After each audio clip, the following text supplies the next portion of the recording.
নমস্কার বন্ধুরা, দুটো পেঁয়াজ আর একটা টমেটো দিয়ে আজকে দারুণ স্বাদের একটা ফুলকপির রেসিপি তোমাদের সাথে শেয়ার করব।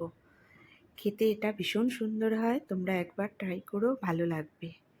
এখানে আমি দুটো ফুলকপি নিয়েছি, দুটো পেঁয়াজ আর টমেটো, এগুলোকে একটুখানি ভাপিয়ে নিলাম। এবারে টমেটোর খোসাটা ছাড়িয়ে নিলাম। এবার পেঁয়াজ, কাজু, রসুন, আদা সমস্ত কিছু একসঙ্গে বেটে নেব।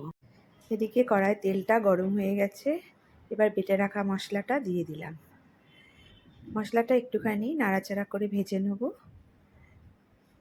এবার এর মধ্যে দিয়ে দেব পরিমাণ মতো নুন। নুনটা দিয়ে একটুখানি ভালো করে এটা কষে নেব। দিয়ে দিলাম কতগুলো চেরা কাঁচা লঙ্কা। এবার এর মধ্যে দিয়ে দেব কাশ্মীরি লঙ্কা গুঁড়ো আর চিনি। দেখো খুব সহজেই কিন্তু এই রেসিপিটা হয়ে যায়, আর খুব সুন্দর একটা গন্ধও বেরোচ্ছে, খেতেও কিন্তু দারুণ লাগে।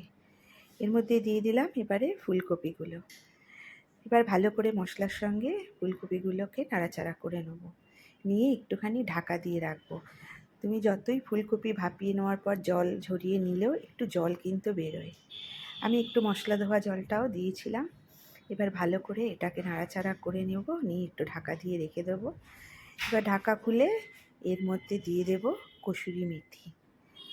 এবার একটু নাড়াচাড়া করে নামিয়ে নেব।